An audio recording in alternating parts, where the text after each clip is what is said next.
Os Apócrifos. Série Bíblia Narrada, canal Sabedoria Bíblica. O quarto livro dos Macabeus. Capítulo 1. Como vou demonstrar uma proposição muito filosófica, a saber, que o raciocínio religioso é o mestre absoluto das paixões, eu de bom grado aconselharia a dar a máxima atenção à filosofia. Pois a razão é necessária a todos como um passo para a ciência, e ela abraça mais especialmente o louvor da prudência, a mais alta virtude. Se então o raciocínio parece ter o domínio sobre as paixões que se interpõem no caminho da temperança, como a gula e a luxúria, ele também segura e manifestamente tem o domínio sobre as afeições que são contrárias à justiça, como a malícia, e daquelas que são obstáculos à masculinidade, como a ira, a dor e o medo. Como então é? Talvez alguns possam dizer que o raciocínio, se governa as afeições, não é também o mestre do esquecimento e da ignorância? Eles tentam um argumento ridículo. Pois o raciocínio não governa sobre suas próprias afeições, mas sobre aquelas que são contrárias à justiça, e masculinidade, e temperança, e prudência, e ainda sobre estes, de modo a resistir, sem destruí-los. Eu poderia provar a você, a partir de muitas outras considerações, que o raciocínio religioso é o único mestre das paixões, mas eu provarei isso com a maior força da fortaleza de Eleazar, e 7 irmãos, e sua mãe, que sofreram a morte em defesa da virtude. Pois todos estes, tratando as dores com desprezo até a morte, por este desprezo, demonstraram que o raciocínio tem comando sobre as paixões. Por suas virtudes, então, é justo que eu elogie aqueles homens que morreram com sua mãe neste momento em favor da retidão, e por suas honras, eu posso considerá-los felizes. Pois eles, ganhando admiração não apenas dos homens em geral, mas até mesmo dos perseguidores, por sua masculinidade e resistência, tornaram-se os meios de destruição da tirania contra sua nação, tendo conquistado o tirano por sua resistência, de modo que por ele seu país foi purificado. Mas podemos agora entrar imediatamente na questão, tendo começado, como é nosso costume, com a exposição da doutrina, e assim prosseguir com o relato dessas pessoas, dando glória ao Deus Todo-Sábio. Portanto, a questão é se o raciocínio é o mestre absoluto das paixões. Vamos determinar, então, o que é o raciocínio, e o que é a paixão, e quantas formas das paixões, e se o raciocínio tem domínio sobre todas elas. O raciocínio é, então, um intelecto acompanhado por uma vida de retidão, colocando em primeiro lugar a consideração da sabedoria. E a sabedoria é um conhecimento das coisas divinas e humanas, e de suas causas. E isso está contido na educação da lei, por meio da qual aprendemos as coisas divinas reverentemente, e as coisas humanas proveitosamente. E as formas da sabedoria são prudência, justiça, virilidade e temperança. A principal delas é a prudência, por cujos meios, de fato, é que o raciocínio tem domínio sobre as paixões. Das paixões, o prazer e a dor são os dois mais abrangentes, e eles também se referem por natureza à alma. E há muitas afeições concomitantes em torno do prazer e da dor. Antes do prazer está a luxúria, e depois do prazer, a alegria. E antes da dor está o medo, e depois da dor está a tristeza. A ira é uma afeição, comum ao prazer e à dor, se alguém prestar atenção quando ela lhe sobrevém. E existe no prazer uma disposição maliciosa, que é a mais multiforme de todas as afeições. Na alma é arrogância, amor ao dinheiro, orgulho vão, contenda, infidelidade e mal-olhado. No corpo é ganância, compulsão alimentar e gula solitária. Assim como o prazer e a dor são, portanto, 2 crescimentos do corpo e da alma, há muitos ramos dessas paixões. E o raciocínio, o fazendeiro universal, purgando e podando separadamente, e amarrando, regando e transplantando, melhora de todas as maneiras os materiais da moral e das afeições. Pois o raciocínio é o líder das virtudes, mas é o único governante das paixões. Observe então primeiro, através das próprias coisas que se interpõem no caminho da temperança, que o raciocínio é o governante absoluto das paixões. Agora, a temperança consiste em um comando sobre as concupiscências. Mas das concupiscências, algumas pertencem à alma, outras ao corpo, e sobre cada uma dessas classes o raciocínio parece ter influência. Pois onde é, de outra forma, que quando incitados a carnes proibidas, rejeitamos a gratificação que delas adviria? Não é porque o raciocínio é capaz de comandar os apetites? Eu acredito que sim. Daí é, então, que quando cobiçamos animais aquáticos e pássaros, e animais de 4 patas, e todos os tipos de alimentos que nos são proibidos pela lei, nós nos refreamos através do domínio do raciocínio. Pois as afeições de nossos apetites são resistidas pelo entendimento temperado, e dobradas de volta, e todos os impulsos do corpo são refreados pelo raciocínio. Capítulo 2. E que maravilha é se as concupiscências da alma, após a participação com o que é belo, são frustradas? Por esse motivo, portanto, o temperante José é elogiado pelo raciocínio, subjugar, na reflexão, a indulgência dos sentidos. Pois, embora jovem e maduro para a relação sexual, ele anulou pelo raciocínio o estímulo de suas paixões. E não é meramente o estímulo da indulgência sensual, mas o de todo desejo, que o raciocínio é capaz de dominar. Por exemplo, a lei diz: não cobiçarás a mulher do teu próximo, nem qualquer coisa que pertença ao teu próximo. Agora, então, uma vez que é a lei que nos proibiu de desejar, eu te persuadirei muito mais facilmente de que o raciocínio é capaz de governar nossas concupiscências, assim como faz com as afeições que são impedimentos à justiça. Pois de que maneira um comedor solitário, um glutão e um bêbado são recuperados, a menos que esteja claro que o raciocínio é o senhor das paixões? Portanto, um homem que regula seu curso pela lei, mesmo que seja um amante do dinheiro, imediatamente coloca força em sua própria disposição, emprestando aos necessitados sem juros e cancelando a dívida do sábado que se aproxima. E se um homem for parcimonioso, ele é governado pela lei agindo através do raciocínio, de modo que ele não colhe suas colheitas, nem vindima, e em referência a outros pontos, podemos perceber que é o raciocínio que conquista suas paixões. Pois a lei conquista até mesmo a afeição pelos pais, não renunciando à virtude por conta deles. E prevalece sobre o amor conjugal, condenando-o quando transgride a lei. E domina sobre o amor dos pais para com seus filhos, pois eles os punem pelo vício, e domina sobre a intimidade dos amigos, reprovando-os quando perversos. E não pense que é uma afirmação estranha que o raciocínio pode, em nome da lei, conquistar até mesmo a inimizade. Não permite que alguém corte a erva cultivada de um inimigo, mas a preserva dos destruidores e coleta suas ruínas caídas. E a razão parece ser mestre das paixões mais violentas, como o amor ao poder, a ostentação vazia e a calúnia. Pois o entendimento temperado repele todas essas paixões malignas, assim como a ira, pois domina até mesmo isso. Então Moisés, quando irado contra Datã e Abirão, não fez nada a eles em ira, mas regulou sua ira pelo raciocínio. Pois a mente temperada é capaz, como eu disse, de ser superior às paixões e transferir algumas e destruir outras. Pois por que mais nosso sábio pai Jacó culpa Simeão e Levi por terem matado irracionalmente toda a raça dos siquemitas, dizendo: maldita seja a ira deles? Pois se o raciocínio não possuísse o poder de subjugar afeições iradas, ele não teria falado assim.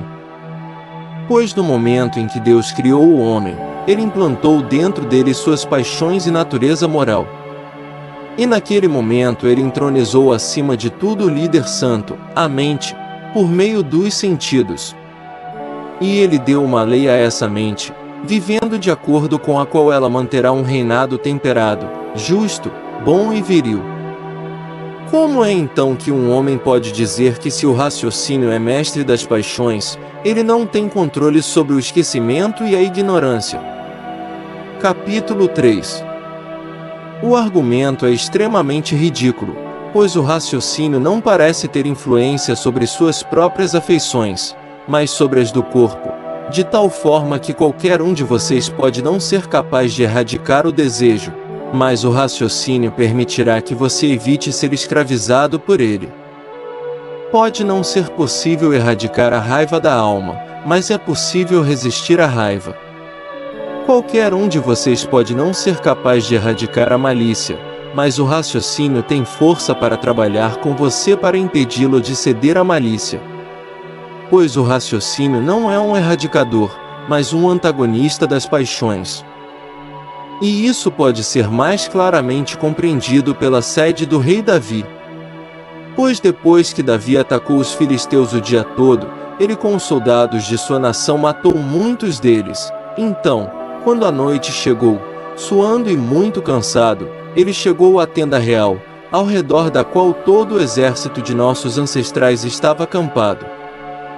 Agora, todos os outros estavam jantando, mas o rei, estando com muita sede, embora tivesse inúmeras fontes, não conseguia saciar sua sede com elas, mas um certo desejo irracional pela água no acampamento inimigo tornou-se mais forte e feroz nele, e o consumiu de langor. Por essa razão, seus guarda-costas estavam preocupados com esse desejo do rei. 2 valentes soldados jovens, reverenciando o desejo do rei, vestiram suas armaduras, e pegando um cântaro, atravessaram as muralhas dos inimigos, e, sem serem percebidos pelos guardas do portão, percorreram todo o acampamento do inimigo em busca. E tendo descoberto corajosamente a fonte, encheram dela o gole para o rei. Mas ele, embora ressecado pela sede, raciocinou que um gole considerado de igual valor ao sangue seria terrivelmente perigoso para a sua alma. Por essa razão, estabelecendo o raciocínio em oposição ao seu desejo, ele derramou a bebida a Deus. Pois a mente temperada tem poder para vencer a pressão das paixões e apagar os fogos da excitação, e lutar contra as dores do corpo, por mais excessivas que sejam, e, por meio da excelência do raciocínio, abominar todos os ataques das paixões. Mas a ocasião agora nos convida a dar uma ilustração do raciocínio temperado da história. Pois numa época em que nossos pais estavam de posse de paz imperturbável por meio da obediência à lei, e eram prósperos, de modo que Seleuco Nicanor, o rei da Ásia, atribuiu-lhes dinheiro para o serviço divino e aceitou sua forma de governo. Então certas pessoas, trazendo coisas novas contrárias à unanimidade geral, caíram em calamidades de várias maneiras. Capítulo 4. Pois um certo homem chamado Simão, que era opositor de Onias, que outrora detinha o sumo sacerdócio vitalício, e era um homem honrado e bom, depois de caluniá-lo de todas as maneiras, não conseguiu prejudicá-lo com o povo, foi embora como um exilado, com a intenção de trair seu país. Ao chegar a Polônio, o governador militar da Síria, Fenícia e Cilícia, ele disse, tendo boa vontade para com os negócios do rei, vim informá-lo de que uma riqueza privada infinita está depositada nos tesouros de Jerusalém que não pertencem ao templo, mas pertencem ao rei Seleuco. Apolônio, familiarizando-se com os detalhes disso, elogiou Simão por seu cuidado com os interesses do rei, indo até Seleuco, informou-o sobre o tesouro, e obtendo autoridade sobre ele, e avançando rapidamente para o nosso país com o amaldiçoado Simão e uma força muito pesada. Ele disse que veio com as ordens do rei de que ele deveria tomar o dinheiro privado do tesouro. E a nação, indignada com esta proclamação, E respondendo ao efeito de que era extremamente injusto que aqueles que haviam comprometido depósitos ao tesouro sagrado fossem privados deles, resistiram o máximo que puderam. Mas Apolônio foi embora com ameaças para o templo. E os sacerdotes, com as mulheres e crianças, tendo suplicado a Deus para lançar seu escudo sobre o lugar sagrado e desprezado, e Apolônio subindo com sua força armada para a apreensão do tesouro, apareceram do céu mensageiros montados a cavalo, todos radiantes em armaduras, enchendo-os de muito medo e tremor. E Apolônio caiu meio morto no pátio que é aberto a todas as nações, e estendeu suas mãos para o céu, e implorou aos hebreus, com lágrimas, que orassem por ele, e propiciassem o exército celestial. Pois ele disse que havia pecado, de modo que era consequentemente digno de morte, e que se ele fosse salvo, ele celebraria a todos os homens a bem-aventurança do lugar santo. Onias, o sumo sacerdote, induzido por essas palavras, embora por outras razões ansioso para que o rei Seleuco não supusesse que Apolônio foi morto por artifício humano e não por punição divina, orou por ele, e ele sendo inesperadamente salvo, partiu para manifestar ao rei o que havia acontecido com ele.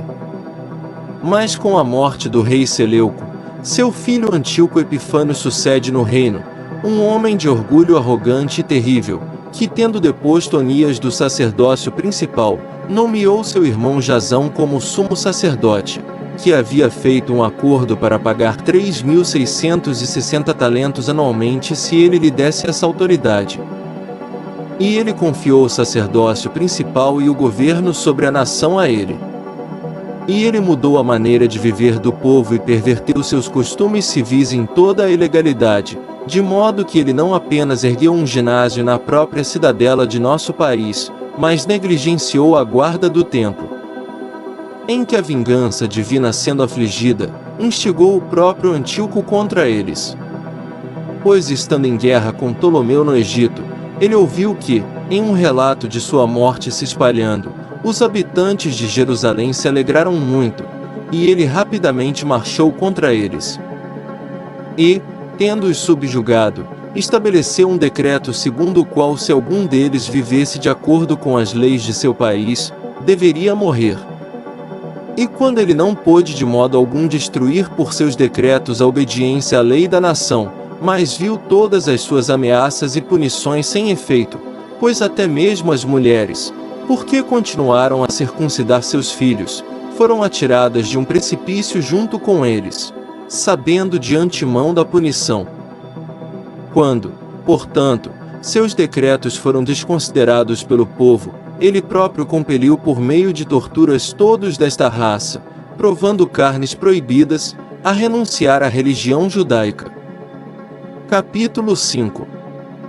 O tirano Antíoco, portanto, sentado em estado público com seus assessores em um certo lugar elevado, com suas tropas armadas em pé em um círculo ao redor dele, ordenou que seus lanceiros prendessem todos os hebreus e os obrigassem a provar carne de porco e coisas oferecidas aos ídolos.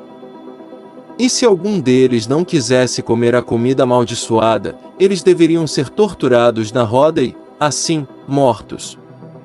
E quando muitos foram presos, um homem importante da Assembleia, um hebreu, por nome Eleazar, um sacerdote de família, por profissão um advogado e avançado em anos, e por esta razão conhecido por muitos dos seguidores do rei, foi trazido perto dele.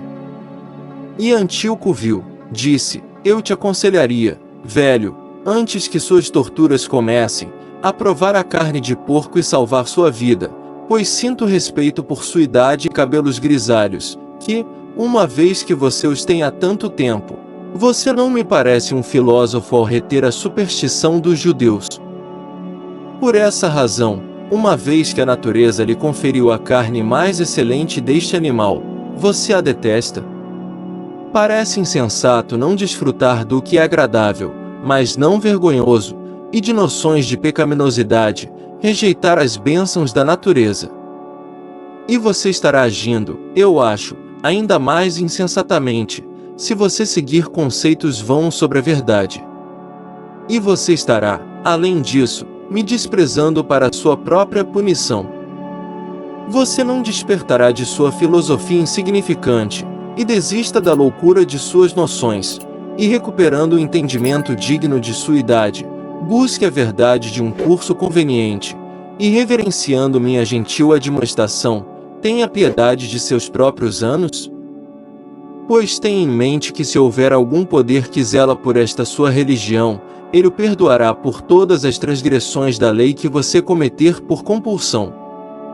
Enquanto o tirano o incitava dessa maneira ao consumo ilegal de carne, Eleazar implorou permissão para falar. E tendo recebido o poder para falar, ele começou a se entregar assim: Nós, ó Antíoco, que estamos persuadidos de que vivemos sob uma lei divina, consideramos nenhuma compulsão tão forçada quanto a obediência a essa lei. Por esta razão consideramos que não devemos em nenhum ponto transgredir a lei.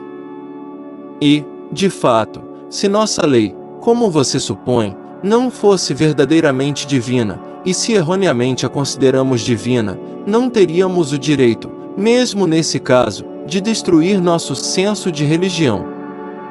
Não pense que comer o impuro, então, é uma ofensa insignificante. Pois a transgressão da lei, seja em questões pequenas ou grandes, é de igual importância, pois em ambos os casos a lei é igualmente menosprezada. Mas você ridiculariza nossa filosofia, como se vivêssemos irracionalmente nela. No entanto, ela nos instrui na temperança, para que sejamos superiores a todos os prazeres e concupiscências, e nos exercita na masculinidade, para que alegremente suportemos todas as queixas. E nos instrui na justiça, para que em todas as nossas relações demos o que é devido, e nos ensina a piedade, para que adoremos o único Deus como é apropriado.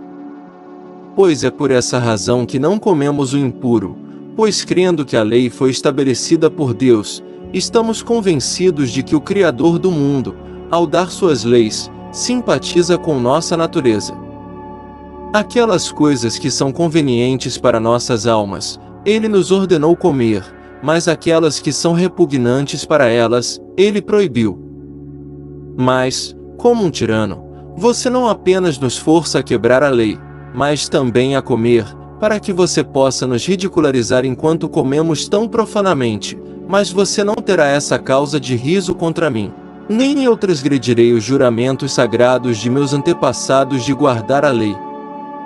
Não se você arrancar meus olhos e consumir minhas entranhas.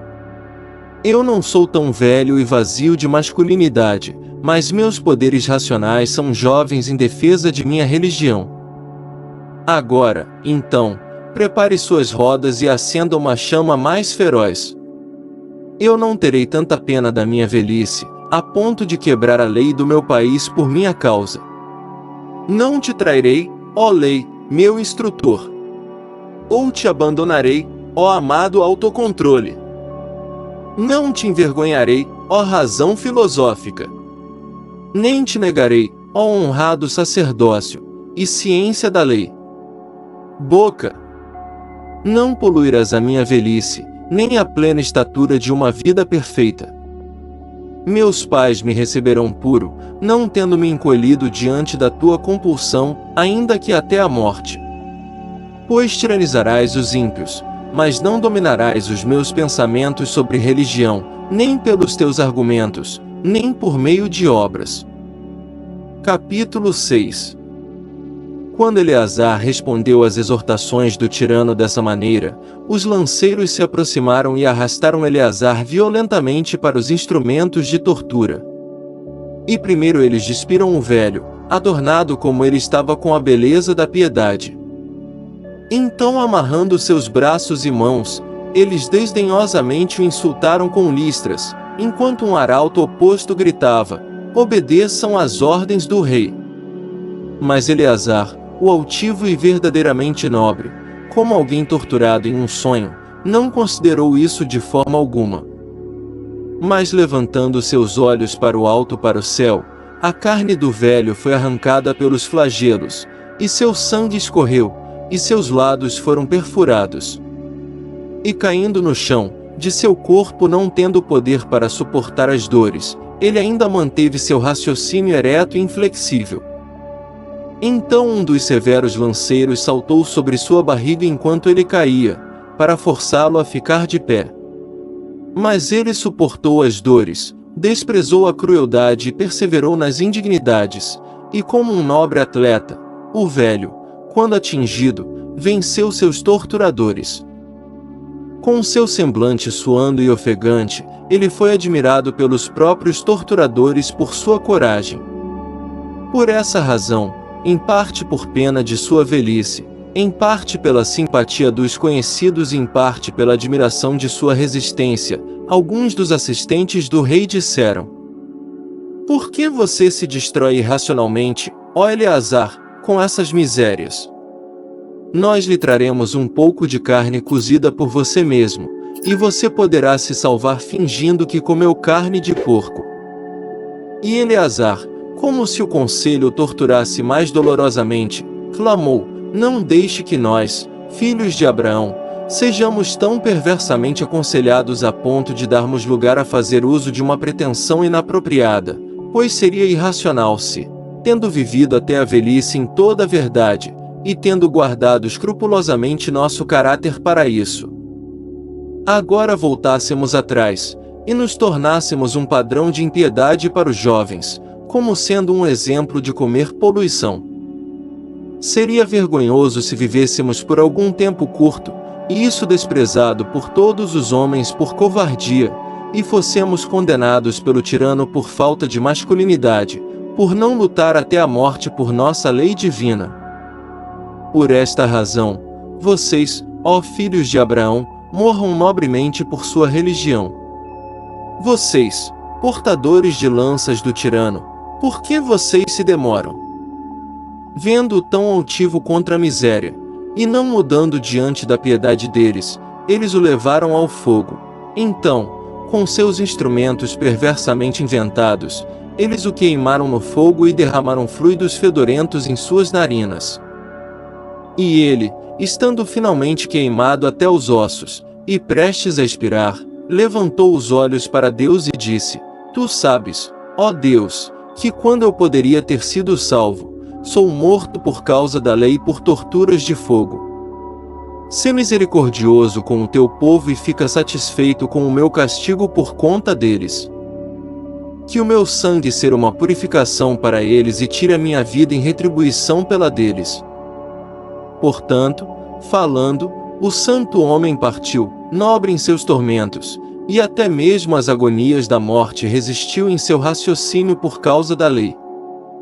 Confessadamente, portanto, o raciocínio religioso é mestre das paixões. Pois se as paixões fossem superiores ao raciocínio, eu lhes teria dado testemunho desse domínio. Mas agora, uma vez que o raciocínio conquistou as paixões, nós apropriadamente lhe concedemos a autoridade do primeiro lugar. E é justo que admitamos que o poder pertence ao raciocínio, uma vez que ele domina as misérias externas. Seria ridículo se não fosse assim, e eu provo que o raciocínio não apenas dominou as dores, mas que também é superior aos prazeres e os resiste. Capítulo 7. O raciocínio de nosso pai Eleazar, como um piloto de primeira classe, dirigindo o navio da piedade no mar das paixões, e desrespeitado pelas ameaças do tirano, e oprimido pelas ondas da tortura, de forma alguma mudou o leme da piedade até que ele navegou para o porto da vitória sobre a morte. Uma cidade nunca, quando sitiada, resistiu a muitas e variadas máquinas como aquele homem santo fez quando sua alma piedosa foi testada com o teste de fogo de torturas e torturas, e quando ele moveu seus sitiantes através do raciocínio religioso que o protegia. Pois o pai Eleazar, projetando sua disposição, quebrou as ondas furiosas das paixões como com um promontório saliente. Ó sacerdote digno do sacerdócio! Você não poluiu seus dentes sagrados, nem fez seu apetite, que sempre abraçou o limpo e o lícito, um participante da profanação. ó harmonizador com a lei, e sábio devotado a uma vida divina. De tal caráter devem ser aqueles que executam os deveres da lei com o risco de seu próprio sangue e a defendem com suor generoso por sofrimentos até a morte. Você, Pai, gloriosamente estabeleceu nosso governo correto por sua resistência, e fazendo nosso serviço passado de grande importância, impediu sua destruição e, por seus atos, tornou as palavras da filosofia críveis. Ó homem idoso de mais poder do que torturas, ancião mais vigoroso do que o fogo, maior rei sobre as paixões, Eleazar. Pois assim como o pai Arão, armado com um incensário, apressando-se através do fogo consumidor, venceu o mensageiro portador de chamas, assim Eleazar, o descendente de Arão, desperdiçado pelo fogo, não desistiu de seu raciocínio. E o que é mais maravilhoso, embora um homem velho, embora os trabalhos de seu corpo estivessem agora esgotados, e seus músculos relaxados, e seus tendões desgastados, ele recuperou a juventude. Pelo espírito do raciocínio, e pelo raciocínio de Isaque, ele tornou o instrumento de muitas cabeças impotente. Ó bendita velhice, e venerável cabeça grisalha, e vida obediente à lei, que o fiel selo da morte aperfeiçoou. Se então um velho, por meio da religião, desprezou torturas até a morte, confessadamente o raciocínio religioso é o governante das paixões. Mas talvez alguns possam dizer, não são todos os que vencem as paixões, pois nem todos possuem raciocínio sábio.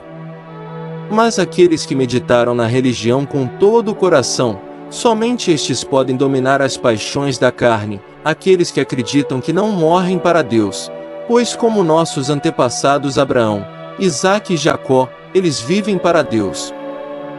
Esta circunstância, então, não é de modo algum uma objeção, que alguns que têm raciocínio fraco são governados por suas paixões, já que qual pessoa, andando religiosamente por toda a regra da filosofia, e crendo em Deus, e sabendo que é uma coisa abençoada suportar todos os tipos de dificuldades pela virtude, não dominaria, por causa da religião, sua paixão? Pois somente o homem sábio e corajoso é senhor de suas paixões. De onde é que até mesmo os meninos, treinados com a filosofia do raciocínio religioso, conquistaram torturas ainda mais amargas? Capítulo 8. Pois quando o tirano foi manifestamente vencido em sua primeira tentativa, por ser incapaz de forçar o velho a comer a coisa impura, então, de fato, veementemente influenciado pela paixão, ele ordenou que outros hebreus adultos fossem trazidos, e se eles comessem da coisa impura, que os deixassem ir quando tivessem comido. Mas se eles se opusessem, que os atormentassem mais gravemente. O tirano tendo dado esta ordem, 7 irmãos foram trazidos à sua presença, junto com sua mãe idosa, bonita, modesta, bem-nascida e totalmente bela. Quando o tirano os viu cercando sua mãe como em uma dança, ele ficou satisfeito com eles, e sendo atingido por sua maneira apropriada e inocente, sorriu para eles, e chamando-os para perto, disse: Ó jovens, com sentimentos favoráveis admiro a beleza de cada um de vocês, e honrando grandemente um grupo tão numeroso de irmãos, eu não apenas aconselho você a não compartilhar a loucura do velho que foi torturado antes, mas eu imploro que você ceda e aproveite minha amizade, pois eu possuo o poder, não apenas de punir aqueles que desobedecem meus comandos, mas de fazer o bem àqueles que os obedecem. Confie em mim, então, e você receberá lugares de autoridade em meu governo se você abandonar sua ordenança nacional, e, conformando-se ao modo de vida grego, altere seu governo e se deleite com as delícias da juventude. Pois se você me provocar com sua desobediência, você me obrigará a destruir você, todos, com terríveis punições por torturas. Tenha misericórdia, então, de vocês mesmos, a quem eu, embora um inimigo, tenho pena por sua idade e aparência atraente. Você não raciocinará sobre isso, que se você desobedecer, não restará nada para você, exceto morrer em torturas? Assim falando, ele ordenou que os instrumentos de tortura fossem trazidos para a frente, para que um grande medo prevalecesse sobre eles para comer carne impura. E quando o lanceiro trouxe as rodas, e as prateleiras, e os ganchos, e as catapultas, e os caldeirões, panelas, e as prateleiras para os dedos, e as mãos de ferro, e as cunhãs, e os foles, o tirano continuou: Temei, jovens, e a justiça que adorais será misericordiosa para convosco se errardes por compulsão. Agora, tendo ouvido essas palavras de persuasão e vendo os instrumentos temíveis, não só não ficaram com medo, mas até responderam aos argumentos do tirano, e através de seu bom raciocínio destruíram seu poder. Agora, consideremos o assunto. Se algum deles fosse fraco de espírito e covarde entre eles, que raciocínio eles teriam empregado senão estes? Ó miseráveis que somos, e extremamente insensatos! Quando o rei nos exorta e nos chama para sua generosidade, não deveríamos obedecê-lo? Por que nos alegramos com conselhos vãos e nos aventuramos em uma desobediência que traz a morte? Não temeremos, ó irmãos, os instrumentos de tortura e pesaremos as ameaças de tormento e evitaremos essa vanglória e orgulho destrutivo? Tenhamos compaixão de nossa idade e nos arrependamos dos anos de nossa mãe. E tenhamos em mente que morreremos como rebeldes. E a justiça divina nos perdoará se temermos o Rei por necessidade. Por que nos retirar de uma vida mais doce e nos privar deste mundo agradável? Não nos oponhamos à necessidade, nem busquemos a vanglória por nossa própria excruciação. A própria lei não está pronta para nos matar se tememos a tortura. De onde se enraizou em nós tal zelo irado, e tal obstinação fatal se aprovou para nós, quando poderíamos viver sem sermos molestados pelo rei? Mas nada disso os jovens disseram ou pensaram quando estavam prestes a ser torturados. Pois eles estavam bem cientes dos sofrimentos e eram mestres das dores. De modo que, assim como o tirano cessou de aconselhá-los a comer o impuro, todos eles com uma só voz, como se viessem do mesmo coração, disseram. Capítulo 9. Por que você demora, ó tirano? Pois estamos mais prontos para morrer do que para transgredir as injunções de nossos pais. E estaríamos desonrando nossos pais se não obedecêssemos à lei e tomássemos o conhecimento como nosso guia.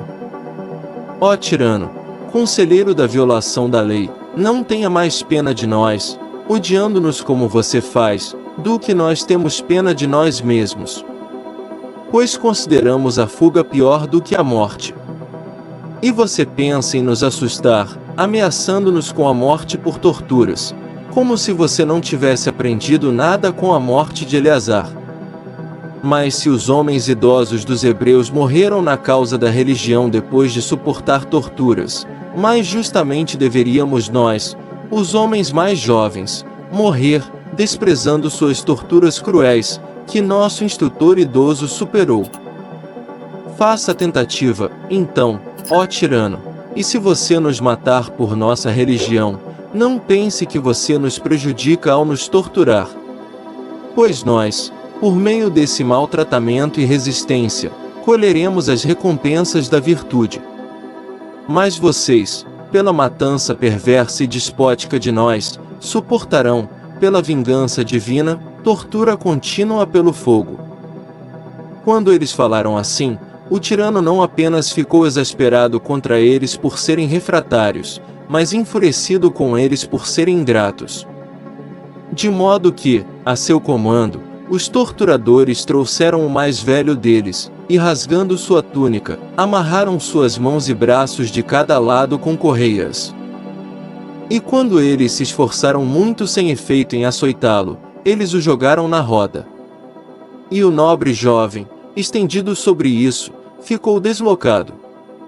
E com todos os membros desarticulados, ele exclamou em protesto: ó tirano mais amaldiçoado, e inimigo da justiça celestial, e de coração cruel, eu não sou assassino, nem homem sacrílego, a quem vocês tanto maltrataram, mas um defensor da lei divina.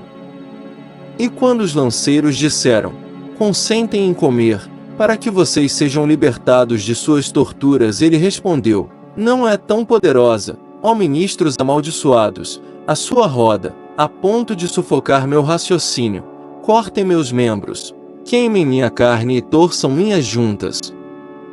Pois através de todos os meus tormentos eu os convencerei de que os filhos dos hebreus são os únicos invictos em nome da virtude.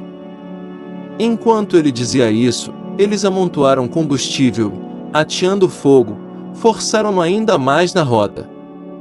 E a roda estava toda suja de sangue, e as cinzas quentes foram apagadas pelos excrementos de sangue, e pedaços de carne foram espalhados ao redor dos eixos da máquina. E embora a estrutura de seus ossos estivesse agora destruída, o jovem nobre e abraâmico não gemeu. Mas, como se transformado pelo fogo em imortalidade, ele nobremente suportou o tormento, dizendo: imitem-me, ó irmãos, e nunca abandonem sua posição, nem renunciem à nossa corajosa irmandade, lutem a santa e honrosa luta da religião, pelos quais nossa justa e paternal providência, tornando-se misericordiosa com a nação, punirá o tirano pernicioso. E dizendo isso, o reverenciado jovem abruptamente encerrou sua vida.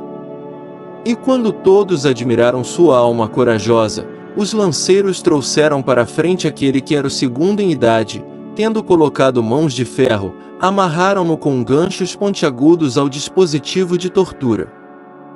E quando, ao perguntarem se ele comeria antes de ser torturado, eles ouviram seu nobre sentimento, depois que eles com as mãos de ferro arrastaram violentamente toda a carne do pescoço até o queixo, as bestas semelhantes a panteras arrancaram a própria pele de sua cabeça. Mas ele, suportando essa miséria com firmeza, disse: quão doce é toda forma de morte para a religião de nossos pais!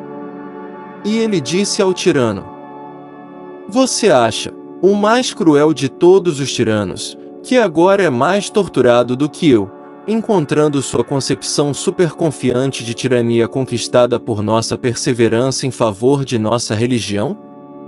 Pois eu alivio meu sofrimento pelos prazeres que estão conectados com a virtude.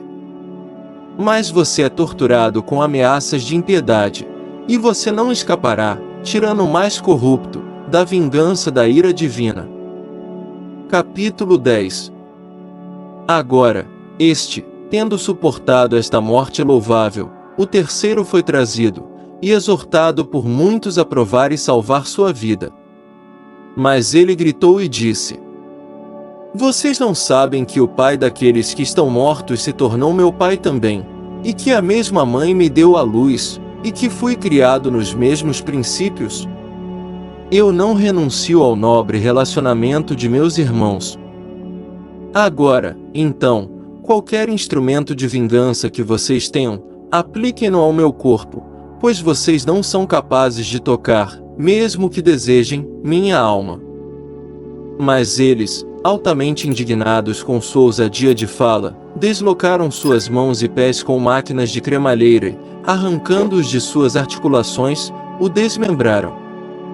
E arrastaram seus dedos, seus braços, suas pernas e seus tornozelos. E não sendo capazes de estrangulá-lo de forma alguma, eles arrancaram sua pele, junto com as pontas extremas de seus dedos, e então o arrastaram para a roda, ao redor da qual suas articulações vertebrais estavam soltas, e ele viu sua própria carne rasgada em pedaços, e riachos de sangue fluindo de suas entranhas.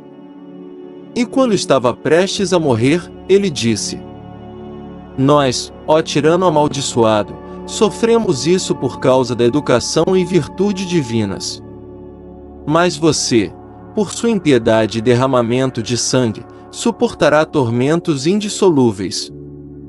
E tendo morrido dignamente de seus irmãos, eles arrastaram o quarto, dizendo: não compartilhe da loucura de seus irmãos, mas dê consideração ao rei e salvice. Mas ele disse a eles: vocês não têm um fogo tão abrasador a ponto de me fazer bancar o covarde. Pela morte abençoada de meus irmãos, e a punição contínua do tirano, e a vida gloriosa dos piedosos, não repudiarei a nobre irmandade. Invente, ó tirano, torturas, para que você possa aprender, mesmo através delas, que eu sou o irmão daqueles atormentados antes.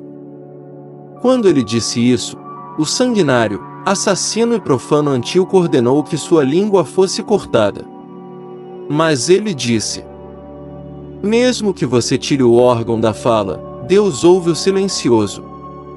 Eis que minha língua está estendida, corte-a, pois com isso você não deterá meu raciocínio. Nós alegremente perdemos nossos membros em nome de Deus. Mas Deus rapidamente o encontrará, já que você cortou a língua, o instrumento da melodia divina. Capítulo 11. E quando ele morreu, desfigurado em seus tormentos, o quinto saltou para a frente e disse: não pretendo, ó tirano, ser dispensado do tormento que é em favor da virtude. Mas vim por minha própria vontade, para que pela minha morte você possa dever à vingança celestial uma punição por mais crimes. Ó você que odeia a virtude e os homens! O que fizemos para que você se deleite tanto com o nosso sangue? Parece-lhe mal que adoremos o Fundador de todas as coisas e vivamos de acordo com sua lei suprema? Mas isso é digno de honras, não de tormentos, se você fosse capaz dos sentimentos mais elevados dos homens e possuísse a esperança de salvação de Deus. Eis que agora, sendo estranho a Deus, você faz guerra contra aqueles que são religiosos para com Deus. Enquanto ele dizia isso, os lanceiros o amarraram e o puxaram para o dispositivo de tortura, ao qual, amarrando-o pelos joelhos e prendendo-os com correntes de ferro, eles dobraram seus lombos na cunha da roda, e seu corpo foi então desmembrado, à maneira de um escorpião. Com sua respiração tão confinada e seu corpo estrangulado, ele disse: um grande favor que você nos concede, ó tirano, ao nos permitir manifestar nossa adesão à lei por meio de sofrimentos mais nobres. Ele também estando morto, o sexto, bastante jovem, foi trazido para fora, e ao tirano perguntar-lhe se ele comeria e seria libertado, ele disse: eu sou de fato mais jovem que meus irmãos, mas sou tão velho em entendimento, por termos nascido e sido criados para o mesmo fim, também estamos obrigados a morrer em nome da mesma causa. De modo que se você acha apropriado nos atormentar por não comermos o impuro, então atormente. Enquanto ele dizia isso, eles o levaram até a roda, estendida na qual, com os membros torturados e deslocados, ele foi gradualmente assado por baixo. E tendo aquecido espetos afiados, eles os aproximaram de suas costas, e tendo transfixado seus lados, eles queimaram suas entranhas. E ele, enquanto atormentado, disse: ó período bom e santo, no qual, por causa da religião, nós irmãos fomos chamados para a disputa da dor, e não fomos conquistados. Pois o entendimento religioso, ó tirano, é invencível. Armado com virtude reta, eu também partirei com meus irmãos. Eu também estou carregando comigo um grande vingador, ó inventor de torturas e inimigo dos verdadeiramente piedosos. Nós, 6 jovens, destruímos sua tirania. Pois não é sua incapacidade de anular nosso raciocínio e nos obrigar a comer o impuro, sua destruição? Teu fogo é frio para nós, teus desígnios são indolores, e tua violência, inofensiva. Pois os guardas não de um tirano, mas de uma lei divina, são nossos defensores. Por meio disso, mantemos nosso raciocínio invicto. Capítulo 12. Quando ele também sofreu o abençoado martírio e morreu no caldeirão em que havia sido jogado, o sétimo, o mais jovem de todos, se apresentou, a quem o tirano, compadecido, embora tivesse sido terrivelmente repreendido por seus irmãos, vendo-o já cercado de correntes, o trouxe para mais perto e se esforçou para aconselhá-lo, dizendo: Você vê o fim da loucura de seus irmãos, pois eles morreram em tortura por desobediência, e você, se desobediente, tendo sido miseravelmente atormentado, você mesmo perecerá prematuramente. Mas se você obedecer, será meu amigo e terá o comando sobre os assuntos do reino. E tendo-o assim exortado, ele mandou chamar a mãe do menino, para que, ao condoer-se com ela pela perda de tantos filhos, ele pudesse incliná-la, pela esperança de segurança, a tornar o sobrevivente obediente. E ele, depois que sua mãe o incitou na língua hebraica, como logo relataremos, disse: Liberte-me para que eu possa falar com o rei e todos os seus amigos. E eles, regozijando-se muito com a promessa do jovem, rapidamente o deixaram ir. E ele, correndo até as panelas, disse: Tirano ímpio e homem mais blasfemo, você não se envergonhou, tendo recebido prosperidade e um reino de Deus, de matar seus servos e atormentar os praticantes da piedade? Por esta razão, a vingança divina está reservando você para fogo contínuo e tormentos, que se agarrarão a você por todo o tempo. Você não se envergonhou, homem como você é, mas muito selvagem, de cortar as línguas de homens de sentimento e origem semelhantes, e tendo abusado tanto para torturá-los? Mas eles, morrendo bravamente, cumpriram sua religião para com Deus. Mas vocês gemerão de acordo com seus méritos por terem matado os campeões da virtude sem causa. Por esta razão ele continuou: Eu mesmo, estando prestes a morrer, não abandonarei meus irmãos. E clamo ao Deus de meus pais para ser misericordioso com minha raça. Mas vocês, tanto vivos quanto mortos, ele punirá. Então, tendo orado, ele se atirou nas panelas e assim expirou. Capítulo 13. Se então os 7 irmãos desprezaram os problemas até a morte, é confessado por todos os lados que o raciocínio justo é mestre absoluto sobre as paixões. Pois assim como se eles tivessem sido escravos das paixões comidas dos profanos, diríamos que eles foram conquistados. Agora não é assim, mas por meio do raciocínio que é louvado por Deus, eles dominaram suas paixões.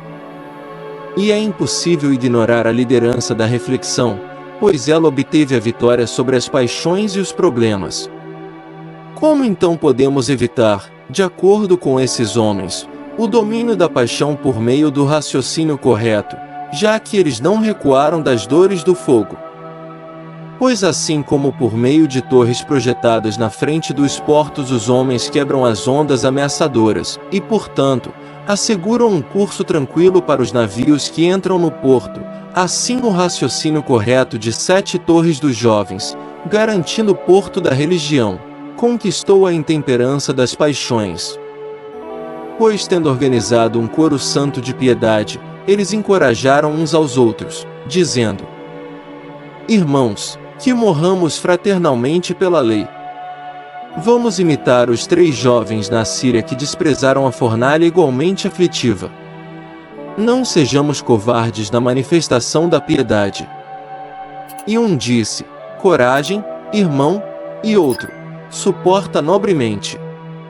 E outro: Lembra-te de que estirpe és, e pela mão de nosso pai Isaque, que suportou ser morto por causa da piedade.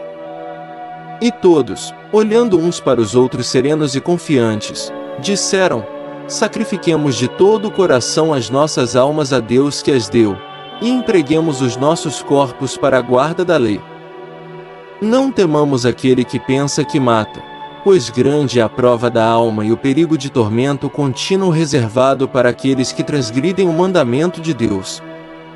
Armemo-nos, pois, no autocontrole, que é o raciocínio divino.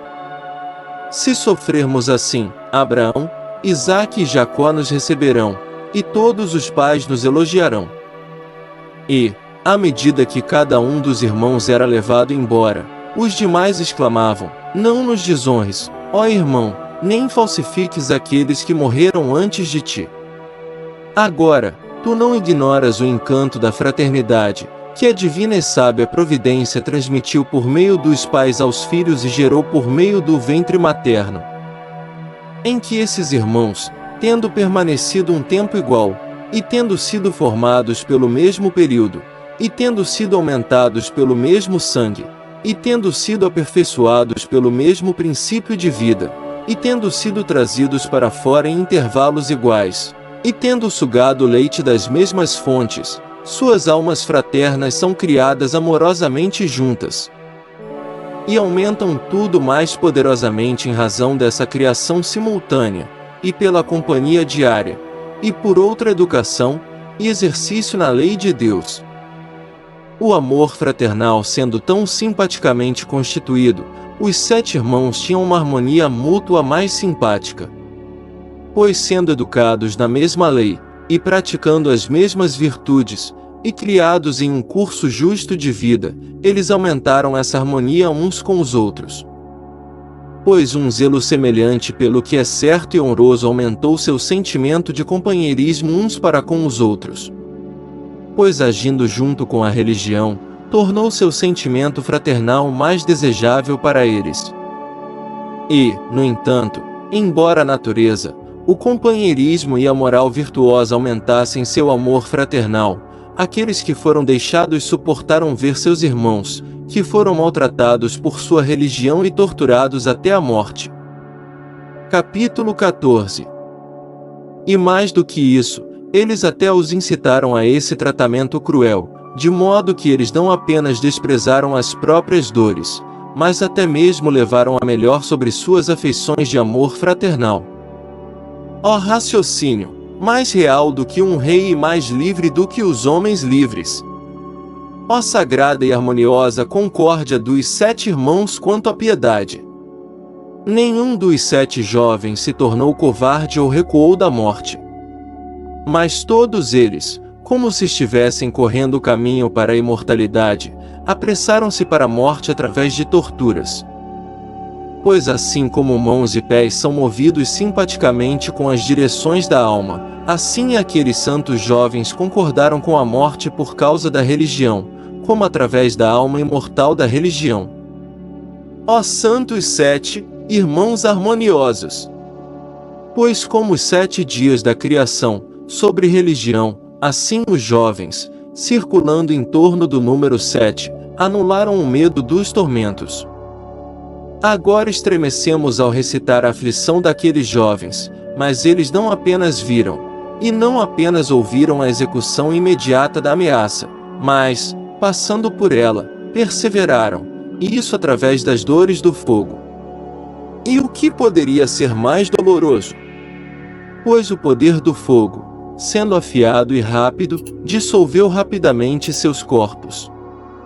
E não pense que é maravilhoso que o raciocínio tenha dominado aqueles homens em seus tormentos, quando até mesmo a mente de uma mulher desprezava dores mais múltiplas. Pois a mãe daqueles 7 jovens suportou os tormentos de cada um de seus filhos. E considere quão abrangente é o amor pela prole, que atrai todos a simpatia da afeição, onde animais irracionais possuem uma simpatia e amor semelhantes por sua prole com os homens. Os pássaros domesticados que frequentam os telhados de nossas casas defendem seus filhotes.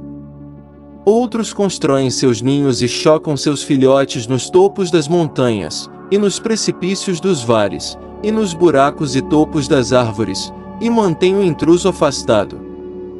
E se não conseguem fazer isso, voam circulando ao redor deles em agonia de afeição, chamando em sua própria nota, e salvam seus descendentes de qualquer maneira que podem. Mas por que deveríamos chamar a atenção para a simpatia para com as crianças demonstrada por animais irracionais? As próprias abelhas, na época da produção de mel, atacam todos os que se aproximam, e perfuram com seu ferrão, como com uma espada, aqueles que se aproximam de sua colmeia, e os repelem até a morte. Mas a simpatia por seus filhos não afastou a mãe dos jovens, ela que tinha um espírito relacionado com o de Abraão. Capítulo 15. Ó raciocínio dos filhos, Senhor sobre as paixões, e religião mais desejável para uma mãe do que progenie. A mãe, quando duas coisas foram colocadas diante dela, religião e a segurança de seus 7 filhos por um tempo na promessa condicional de um tirano, preferiu escolher a religião que, de acordo com Deus, preserva a vida contínua. De que maneira posso descrever eticamente as afeições dos pais para com seus filhos, a semelhança de alma e de forma enxertada no pequeno tipo de uma criança de uma maneira maravilhosa, especialmente através da maior simpatia das mães com os sentimentos daqueles que nasceram delas. Pois, por mais que as mães sejam por natureza fracas em disposição e prolíficas em descendência, por mais afeiçoadas elas sejam às crianças. E de todas as mães, a mãe dos 7 era a mais querida das crianças, que em 7 partos havia gerado profundamente amor por eles, e através de suas muitas dores sofridas em conexão com cada um, foi compelida a sentir simpatia por eles. Ainda, por temor a Deus, ela negligenciou a salvação temporária de seus filhos. Não apenas isso, mas por conta da excelente disposição para a lei, sua afeição maternal por eles foi aumentada. Pois eles eram justos e temperantes, e másculos, e nobres, e afeiçoados a seus irmãos, e tão afeiçoados a sua mãe que até a morte eles a obedeciam observando a lei. E ainda, embora houvesse tantas circunstâncias conectadas com o amor às crianças para atrair uma mãe à simpatia, no caso de nenhuma delas as várias torturas foram capazes de perverter seu princípio. Mas ela inclinou cada um separadamente todos juntos à morte pela religião. Ó natureza sagrada e sentimento parental, e recompensa de criar filhos, e afeição maternal invencível! Na tortura e torrefação de cada um deles, a mãe observadora foi impedida pela religião de mudar. Ela viu a carne de seus filhos se dissolvendo ao redor do fogo, e suas extremidades tremendo no chão, e a carne de suas cabeças caída para frente até suas barbas, como máscaras. Ó mãe que foi provada neste momento com dores mais amargas do que as do parto. Ó única mulher que trouxe à tona a santidade perfeita. Seu primogênito, expirando, não a abalou, nem o segundo, parecendo miserável em seus tormentos, nem o terceiro, expirando sua alma. Nem você chorou quando viu os olhos de cada um deles olhando severamente para suas torturas, e suas narinas prenunciando a morte. Quando viste carne de crianças amontoada sobre carne de crianças que tinham sido arrancadas, cabeças decapitadas sobre cabeças, mortos caindo sobre mortos, e um coro de crianças transformado por tortura em um cemitério, não lamentaste. Não é assim que melodias de sereias ou canções de cisnes atraem os ouvintes para ouvir como fizeram as vozes de vossas crianças chamando sua mãe no meio de tormentos. Com que tipo de tormentos a própria mãe foi torturada enquanto seus filhos estavam passando pela roda e pelos fogos. Mas o raciocínio religioso, tendo fortalecido sua coragem no meio dos sofrimentos, permitiu que ela renunciasse, por um tempo, ao amor parental. Embora contemplando a destruição de 7 crianças, a nobre mãe, depois de um abraço, despiu seus sentimentos pela fé em Deus. Pois assim como em uma sala de conselho, contemplando em sua própria alma conselheiros veementes, natureza, e parentesco, e amor por seus filhos, e o tormento de seus filhos, ela tendo 2 votos, um para a morte, o outro para a preservação de seus filhos. Não se inclinou para aquilo que teria salvado seus filhos para a segurança de um breve espaço. Mas esta filha de Abraão se lembrou de sua santa fortaleza. Ó Santa Mãe de uma nação, vingadora da lei, e defensora da religião, e principal portadora na batalha das afeições. Ó tu, mais nobre em resistência do que os homens, e mais viril do que os homens em perseverança. Pois assim como a arca de Noé, carregando o mundo no dilúvio que encheu o mundo, resistiu às ondas. Assim tu, o guardião da lei, quando cercado por todos os lados pelo dilúvio de paixões, e constrangido por violentas tempestades que eram os tormentos daquelas crianças, nobremente resistiu às tempestades contra a religião. Capítulo 16. Se então, mesmo uma mulher, e uma idosa e mãe de 7 filhos, suportou ver os tormentos de seus filhos até a morte, confessadamente o raciocínio religioso é mestre até mesmo das paixões. Eu provei, então, que não apenas os homens obtiveram o domínio de suas paixões, mas também que uma mulher desprezou os maiores tormentos. E não eram tão ferozes os leões ao redor de Daniel, nem a fornalha de Misael queimando com os fogos mais veementes como aquele amor natural das crianças queimava dentro dela, quando viu seus 7 filhos torturados. Mas com o raciocínio da religião, a mãe extinguiu paixões tão grandes e poderosas. Pois devemos considerar isso também, que, se a mulher fosse covarde, como sendo a outra, ela teria lamentado sobre eles, e talvez pudesse ter falado assim: ah, pobre de mim, e muitas vezes miserável, que tendo dado à luz 7 filhos, não me tornei mãe de nenhum. Ó 7 partos inúteis, e 7 períodos inúteis de trabalho, e dar de mamar infrutífero, e a amamentação miserável no peito. Em vão, por amor a vocês, ó filhos, suportei muitas dores, e as ansiedades mais difíceis da criação. Ah! Dos meus filhos, alguns de vocês solteiros, e alguns que se casaram sem lucro, não verei seus filhos, nem serei parabenizada como avó. Ah! Que eu, que tive muitos e belos filhos, seja uma viúva solitária cheia de tristezas. Nem, se eu morrer, terei um filho para me enterrar. Mas com tal lamento como este a santa e temente a Deus mãe não lamentou nenhum deles. Nem ela desviou nenhum deles da morte, nem lamentou por eles como pelos mortos. Mas como alguém possuído por uma mente adamantina, e como alguém trazendo novamente seu número completo de filhos para a imortalidade, ela, em vez disso, com súplica, os exortou à morte em nome da religião. Ó mulher, soldado de Deus pela religião, tu, idosa e mulher, conquistaste até um tirano pela resistência, e embora fraca, foste encontrada mais poderosa em ações e palavras.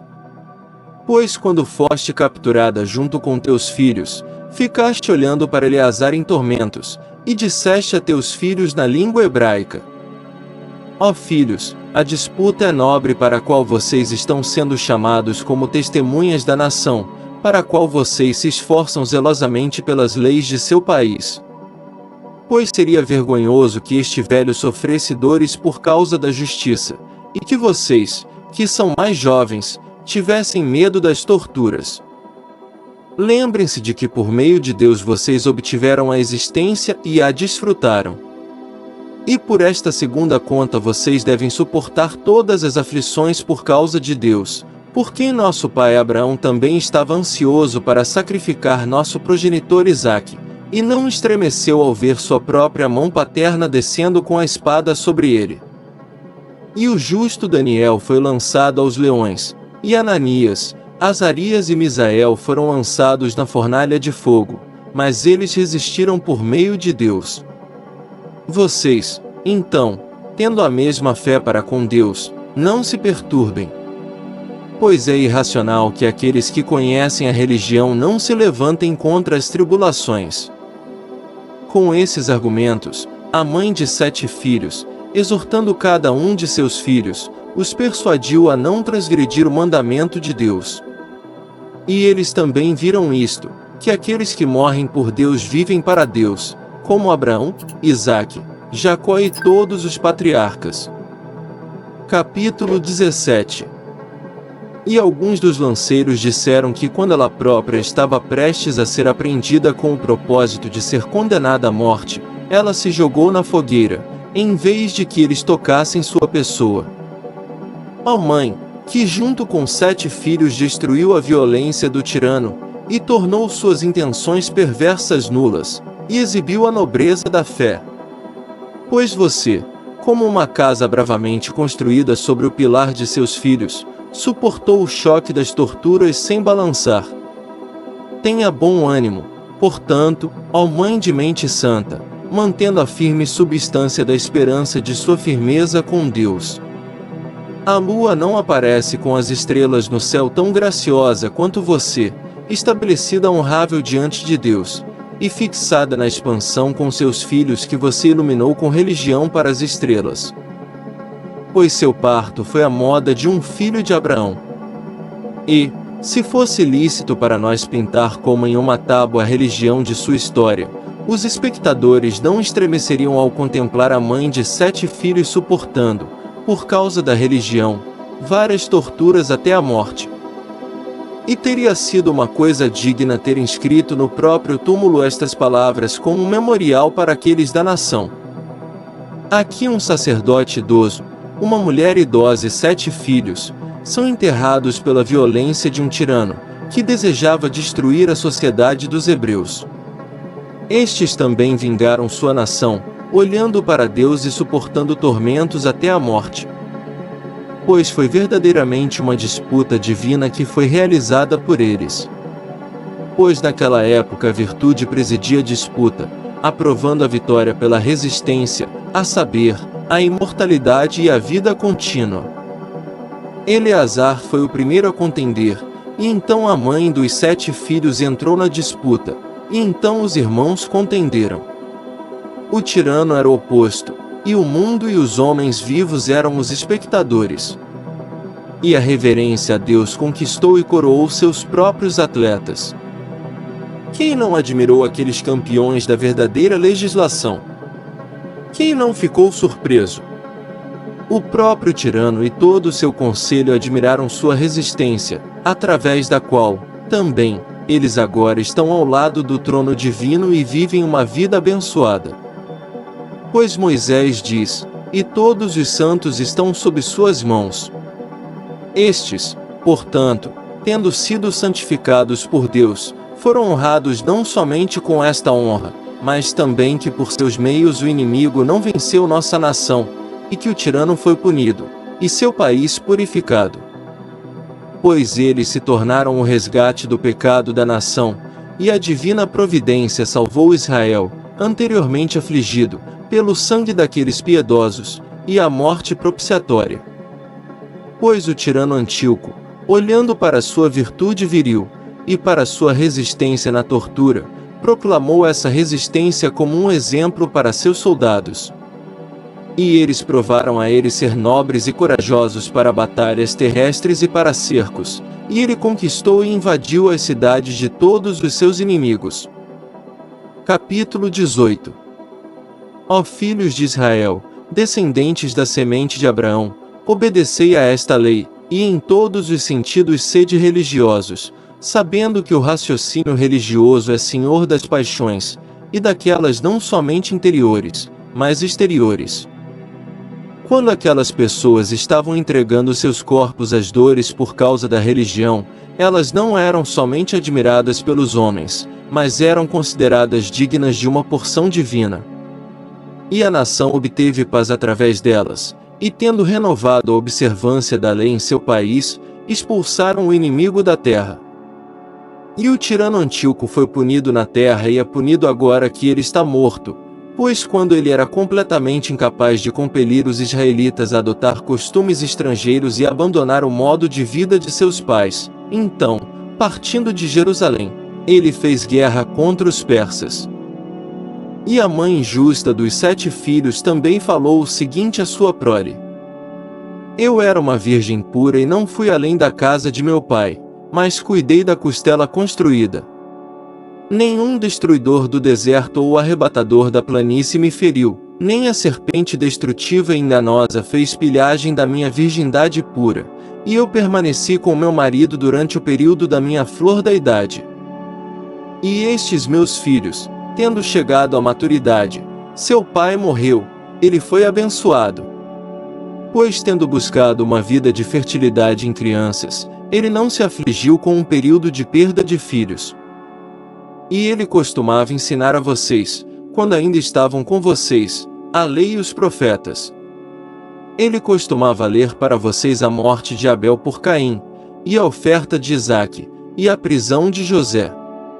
E ele costumava falar sobre o zeloso Finéias, e informou a vocês sobre Ananias, Azarias e Misael no fogo. E ele costumava glorificar Daniel, que estava na cova dos leões, e proclamá-lo abençoado. E ele costumava fazer você se lembrar da escritura de Isaías, que diz: mesmo que você passe pelo fogo, ele não o queimará. Ele cantou para você Davi, o escritor de hinos, que diz: muitas são as aflições dos justos. Ele declarou os provérbios de Salomão, que diz: ele é uma árvore da vida para todos aqueles que fazem a sua vontade. Ele costumava verificar Ezequiel, que disse: esses ossos secos viverão?